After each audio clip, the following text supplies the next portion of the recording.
அனைவருக்கும் வணக்கம். நாம இங்க இருக்கிற பொருள் பார்க்கும்போது என்ன பாடம் படிக்க போறோம் தெரியும். என்ன பாடம் படிக்க போறோம்? போக்குவரத்துனா என்னது? மனிதர்கள், விலங்குகள், பொருள்கள் போன்றன ஒரு இடத்திலிருந்து மற்றொரு இடத்திற்கு எடுத்து செல்வதுதான் போக்குவரத்து. நீங்க எல்லோருமே பள்ளிக்கு அருகில் இருக்கீங்க, அதனால சைக்கிள் வரீங்க, நடந்து வந்துடுறீங்க. நான் எப்படி வந்திருப்பேன்? எங்கிருந்து வரேன்? நானு எது வழியா வந்தேன்?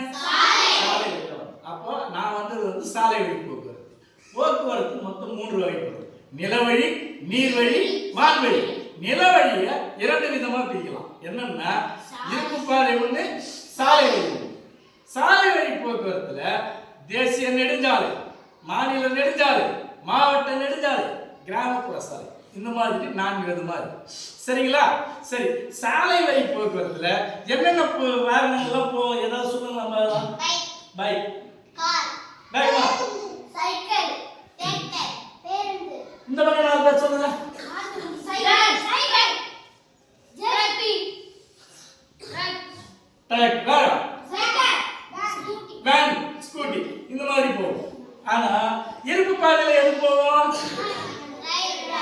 தொடர் வண்டியோ சரக்கு தான் போகும் இல்லையா? சரி, ரைட்டு. இது சாலை வழி போக்குவரத்து, இருப்பு பாதை பாதைக்கு. அதுக்கு அடுத்தது வான்வழி போக்குவரத்து. வான்வழி போக்குவரத்துல நம்ம மாலை நேரங்களில் பார்த்தோம்னா வானத்துல சத்தம் கேட்கும். அது இங்கிருந்து பார்த்தோம்னா என்ன தெரியும்? ஆகாய விமானம், ஏரோப்ளேன், ஆங்கிலம், தமிழ் ஆகாய விமானம், ஹெலிகாப்டர், ராக்கெட், இதெல்லாம்.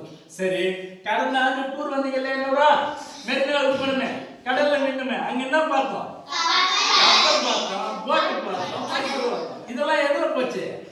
தண்ணியில போகும். தண்ணியில இருந்து இல்லையா? அப்ப அது நீர் வழி போகுது. அப்போ போக்குவரத்தோட வகைகள் உங்களுக்கு தெரிஞ்சது. சரியா?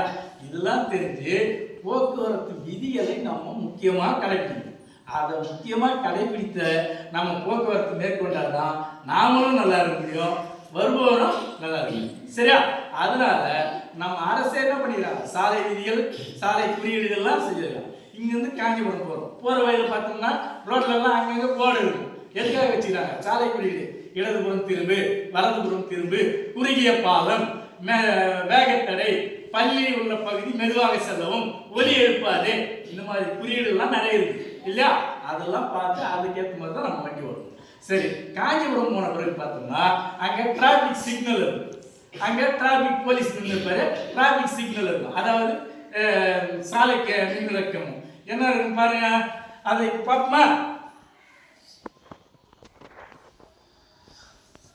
இப்ப என்ன விளக்கு எரியுது? சிவப்பு விளக்கு எரிஞ்சா நம்ம என்ன செய்யணும்?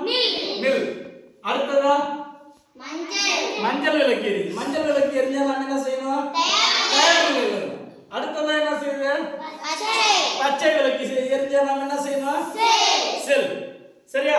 இப்ப சாலை விளக்குகளை பத்தி தெரிஞ்சுக்கணும். இதனோட சில செயல்பாடுகளை நம்ம வெளியே சென்று செய்வோமா? சரி.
சரி, இப்போ நம்ம சாலை விதிகள் பற்றி செயல்பாடுகள் பார்த்தோம். சாலை விதி வாசகங்கள், விழிப்புணர்வு வாசகங்கள்லாம் பற்றோம் இல்லையா? சரி, அப்போ நாம் என்ன செய்யணும்னா, எந்த ஒரு பயணத்தின் போதும் சாலை விதிகளை கடைபிடித்து மகிழ்ச்சிகரமாக பயணத்தை செய்யணும். சரியா? அதிக வேகத்தை தவிர்க்கணும், ஆபத்து இல்லாமல் பயணம் செய்யணும், புரியுதுங்களா சொல்றது? இருசக்கர வாகனம் ஓட்டும் போதோ வாகனங்கள் தலைக்கவசம் கட்டாயம் அணிய வேண்டும். அதோடு மட்டும் இல்லாமல் இருசக்கர வாகனத்தில் 2 பேர் தான் செல்ல வேண்டும்.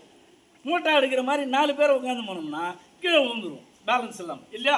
அதனால 2 பேர் தான் போகணும். காரில் பயணம் செய்யும்போது கட்டாய சீட் பெல்ட் அணியணும். இது மாதிரிலாம் சாலை விதிகள்லாம் நம்ம கடைபிடிச்சோம்னா நாமளும் சந்தோஷமாக இருப்போம், மற்றவர்களுக்கு எந்தவித ஆபத்தும் வராது. சரிங்களா? செய்வோமா அது மாதிரி? ரைட், நன்றி.